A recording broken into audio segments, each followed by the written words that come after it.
Dan wanita itu tidak pernah mengincar seorang laki-laki yang terletak di rumah sakit karena stroke. Sehat,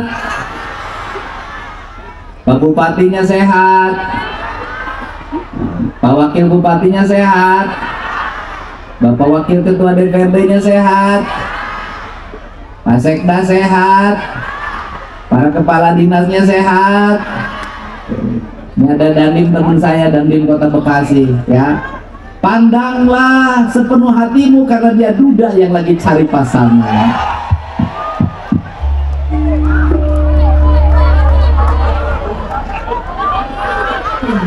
Temen gua duda semua.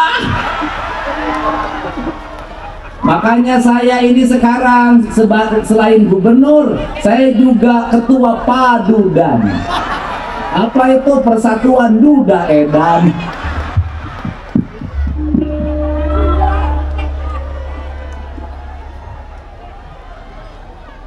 Ini ngapain sih Kang Deddy kayak gini? Bikin bahagia, ngabisin duit kagak. Duit yang dikeluarin oleh Pemprov berapa? Orang yang dagang menghasilkan berapa? Selesai acara kadang-kadang ada orang dapat rezeki juga lebih gede daripada uang yang dikeluarkan oleh Pemprov. Jadi kegiatan seperti ini pemerintah nggak ada manfaatnya? Nggak ada. Kalau gubernurnya bikin pertemuan di hotel, makan hanya dengan pejabatnya, nyanyi-nyanyi sama pejabatnya.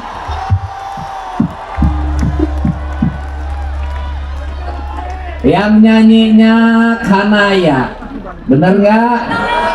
Putih, kinclong, cantik, janda lagi.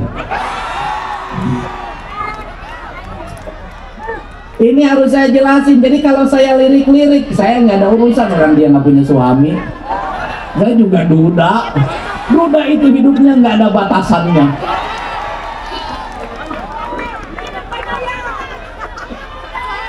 Makanya kalau ingin hidup merdeka, jadilah duda sama janda. Tapi ada menderitanya. Kapan menderitanya? Kalau pulang ke rumah terus hujan. Hidup sedih, duitnya gak ada arti. Bener gak? Enggak, tidur aja nyenyak. Dengerin siapa lagi yang nyanyi lagi? Satu persing. Nah coba, hanya satu persinggahan terapnya aja. Ini soundnya benerin operator. Telinganya sakit.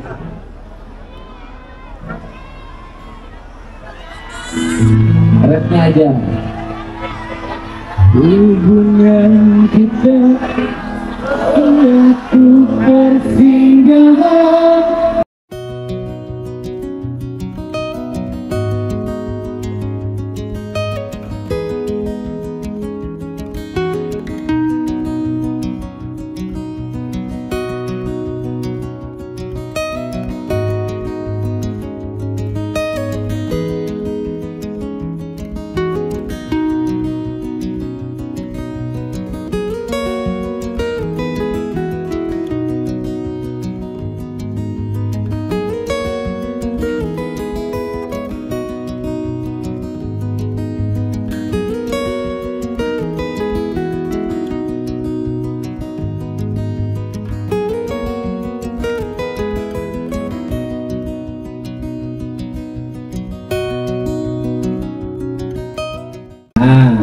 Jadi saya mencintai Bekasi, benar enggak?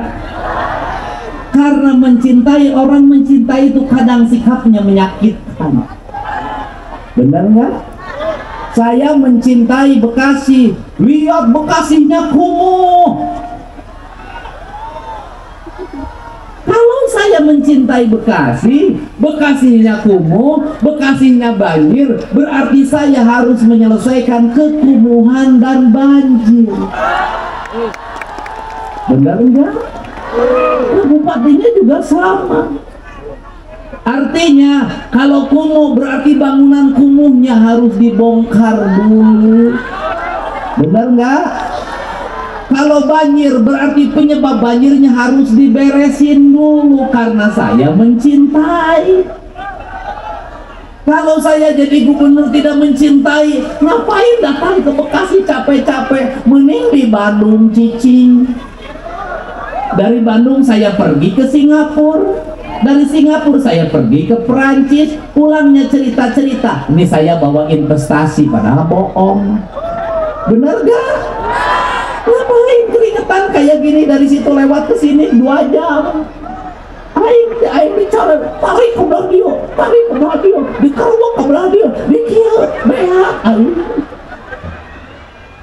Oke, jadi saya minta maaf pada orang Bekasi. Saya mencintai Bekasi. Kulihat Bekasi tinggi, rumputnya sampai 3 meter. Kulihat Bekasi, sungai-sungainya keruh. Kulihat Bekasi, penataan perumahannya berantakan. Kulihat Bekasi, banyak bangunan-bangunan kumuh. Kulihat Bekasi, pedagangnya, pasar-pasarnya awut-awutan. Benar gak? Karena aku mencintai, maka izinkan aku untuk segera menata wajahmu. Kalau wajahmu gopeng, maka aku bawa ke dokter kulit. Bener gak? Agar wajahnya di facial, betul gak? Agar rambutnya di rebonding, betul nggak? Agar di curly, betul nggak? Agar kaki dan tangannya di pedicure, medicure. Karena aku tahu Bekasi gudangnya uang. Karena Bekasi gudangnya uang, maka uang harus membawa keberkahan, bukan membawa kekacauan.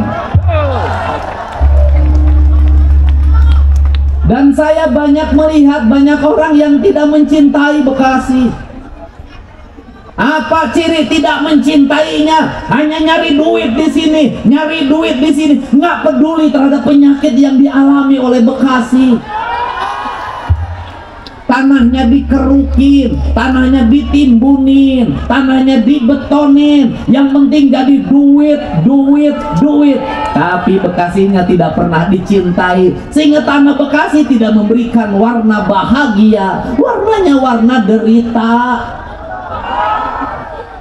Untuk itu maka nggak apa-apa bupatinya disebut Bupati Raja Bongkar, asal membongkar untuk kebaikan, untuk cinta, bukan karena kebencian. Bener nggak? Banyak orang tua yang sama anaknya salah dalam mencintai. Aku mencintaimu nak, masih bayi dikasih HP. Aku mencintaimu nak, umur 8 tahun dikasih motor. Aku mencintaimu nak, umur 11 tahun boleh pulang jam 12 malam. Mencintai atau dia menyakiti? Dia tidak mencintai sesungguhnya, tapi dia lagi mengubur perjalanan cinta hidupnya yang abadi. Betul tidak?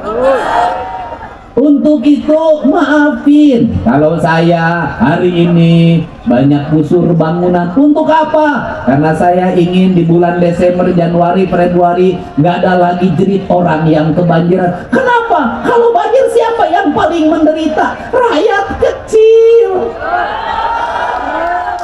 Bener gak? Orang kaya rumahnya banjir, lantainya 3. Selama banjir dia bisa pergi nginep di hotel. Selama banjir dia bisa tenang. Beres banjir, kalau cuma lemari yang kerendam gampang beli lagi. Kalau cuma kasur yang kerendam gampang beli lagi. Orang miskin rumahnya bilik pinggir sungai, kerendam banjir. Kasurnya cuma 1, lemarinya cuma 1, mesin cucinya cuma 1, kulkasnya cuma 1. Sekali banjir maka tabungan yang pernah dia lakukan berpuluh-puluh tahun terendam dalam semalam. Bener gak? Untuk itu ya sekarang kita benahi yuk. Saya juga lagi mikirin kalau yang digusur nggak punya rumah, otak saya bekerja. Nanti rumahnya di mana? Insya Allah nanti Pemda Provinsi ada program rumah gratis bagi rakyatnya. Tapi sabar dulu. Kenapa? Harus ngerjainnya satu-satu. Yang ini beres, yang ini beres, ini yang ini kita beresin. Semuanya bertahap. Kenapa? Karena yang cinta sejati semua ada tahapan. Bener nggak? Oke. Siap. Saya baru melihat antusiasnya warga. Orang Bekasi teriak-teriak, Bapak Ai. Bapak Ai budak letik, wah sok dicarekan, wah. Ayo, siapa yang di rumahnya main HP terus? Ayo, siapa yang di rumahnya jajan terus? Ayo, siapa yang di rumahnya susah tidur? Ayo, siapa yang di rumahnya marah-marah terus? Ayo, siapa yang di rumahnya melawan pada mama dan papanya terus? Ayo, kalau terus-terusan gak berubah sikapnya, nanti Pak Gubernur datang ke situ, nanti dibawa ke barak. Jadi anak kita main HP nyontoh siapa? Nyontoh ibunya. Jadi kalau anaknya tidak pengen main HP, ibunya berhenti main HP. Kalau anaknya tidak pengen jajan, ibunya berhenti jajan. Kalau anaknya tidak ingin melawan sama mamahnya, mamahnya berhenti melawan sama papa. Kalau anaknya tidak boleh marah-marah, mamahnya juga jangan suka marah-marah. Papanya juga jangan suka marah-marah. Jadi kalau anaknya marah-marah, jajan terus, ya itu mah memang turunan dari papa dan mamanya. Bener gak? Bener gak? Sebelum kita mengkritik anak kita, kita perbaiki perilaku kita. Bener gak? Pertanyaannya, adakah hari ini perempuan yang memasak di rumahnya dengan baik? Ada, tapi jarang. Kebanyakan beli makanan yang sudah jadi. Bener nggak? Adakah mamahnya yang ngaku? Jarang, masaknya pakai magicom. Bener nggak? Adakah mamahnya yang tahan tidak jajan bakso tiap hari?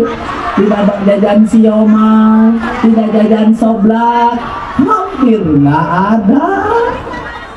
Kenapa anaknya seneng jajan? Karena mamanya tukang jajan.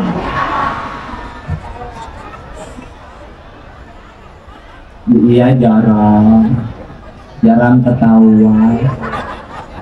Jadi anak-anak kita pengen dong Bekasi nggak ada yang tawuran, pengen dong nggak ada yang geng motor, pengen dong. Ayo pada sekolah semuanya ya. Sekolah negerinya saya minta untuk meningkatin daya tampungnya ya. Nanti kalau yang susah-susah, yang miskin-miskin masuk swasta, pemerintah akan menjamin pendidikannya free. Oke. Apa yang menjadi masalah kemiskinan di Bekasi? Sekolah SMP nggak tamat, terus kawin. Benar. Karena waktu kawinnya terbawa dalam kebiasaan harus hajatan. Hajatannya pinjem duitnya ke Bank Emon, ke bank keliling. Habis kawin anak laki-lakinya kagak tanggung jawab, balik lagi ke rumah orang tuanya. Anaknya hamil kagak ada yang ngurus, bagian kakeknya lagi. Kakeknya udah pada susah, nanti punya cucu yang nanggung kakeknya. Rumahnya sudah kagak kebeli lagi. Rumah kecil diisi 4 kepala keluarga. Itulah Bekasi. Bener enggak? Bener enggak? Beli kios di pasar mahal, akhirnya beli kios di pinggir sungai. Baik.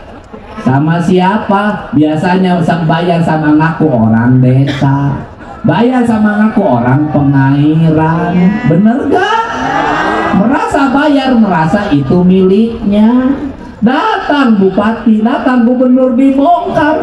Pedih hatiku, kau telah menghancurkan harapan. Tapi gubernur harus milih di antara kepilihan gubernur, pilihan bupati, harus memilih yang sedikit, tetapi harus berpihak pada yang banyak. Mudah-mudahan yang sedikit solusinya ada, kalau yang banyak kan sudah ada solusinya. Ini cara memimpin. Bener gak? Bener. Semangat. Iya, keprok atuh keprok. Senang punya bupati, senang. Senang punya wakil bupati, senang. Senang punya DPRD, senang. Senang punya para pimpinan yang sayang sama rakyat, senang. Mudah-mudahan semuanya mencintai rakyat. Kenapa? Kalau kami pejabat sudah cukup, mau nyari apa lagi? Mobil dikasih sama negara, tunjangan dikasih, asuransi dibayarin, makan dibayarin, tinggal sayangnya sama rakyat. Jangan ngambil lagi jatah rakyat. Mau apa lagi? Nggak ada pejabat yang sengsara, nggak ada anggota DPRD yang sengsara, nggak ada. Yang sengsara itu rakyat kita. Benar, benar, benar, benar. Rakyat kita sakit, berobatnya dijamin oleh BPJS misalnya, tapi kerjanya berhenti. Cari berasnya hilang, yang nyari berasnya nungguin di rumah sakit, harus ada duit. Kadang-kadang obatnya BPJS-nya nggak bisa bayar semua, harus nyari lagi, duit nggak punya. Suami sakit, anak harus sekolah, di rumah harus makan. Itulah yang dialami oleh rakyat kita selama ini. Oke. Makanya kalau berobatnya dirujuk ke Bandung, saya udah nyiapin rumah-rumah di dekat Hasan Sadikin. Kalau rakyat sakit ada rumah tempat dia nginep. Kalau makan saya siapin. Selama nunggu di rumah sakit Hasan Sadikin, selama nunggu di rumah sakit Al Ihsan, kalau sekarang dikasih nama rumah sakit Ulas Asih, selama nunggu di Cicendo, kamu nggak usah lagi capek cari tempat kontrakan. Biarkan Pemprov Jabar yang menyiapkan kontrakan dan untuk makan sehari. Oke. Makanya kenapa sekolah nggak boleh sama saya bikin studi tour? Kenapa? Kasihan, walaupun tidak diwajibkan, anak kita tersiksa. Itu orang pergi piknik, studi tour, kita nggak ke bawah, melamun. Hidupnya minder. Daripada anak-anak orang miskin minder, sudahlah yang kalau mau piknik orang kaya sama orang tuanya saja. Jangan ngelibatin sekolah untuk piknik. Bener gak? Ada wisuda harus bayar lagi, harus pakai kebaya baru, baju baru, minder lagi. Kebaya 600.000, Bang Emok lagi. Bener gak? Benar. Habis itu orang tuanya harus ikut. Duit di sekolahnya minder, harus ngumpulin hadiah buat gurunya, minder lagi. Sudah, daripada bikin minder nggak usah ada wisuda sekalian, nggak usah. Oke. Benar. Outing kelas udah bikin jaket, nggak usah bikin minder, udah sekolah fokus saja. Kalau kegiatan orang kaya, silakan orang kaya bikin kegiatan dengan keluarganya. Jangan ngajak-ngajak orang miskin, karena orang miskin nanti tidak bisa ngikutin gayanya orang kaya. Akhirnya banyak anak-anak orang miskin bergaya orang kaya. Motornya ngandung, HP-nya ngandung, bajunya ngandung, hutangnya tidak terbaik, motornya diambil listrik, rumahnya disita oleh Bang M. Setuju?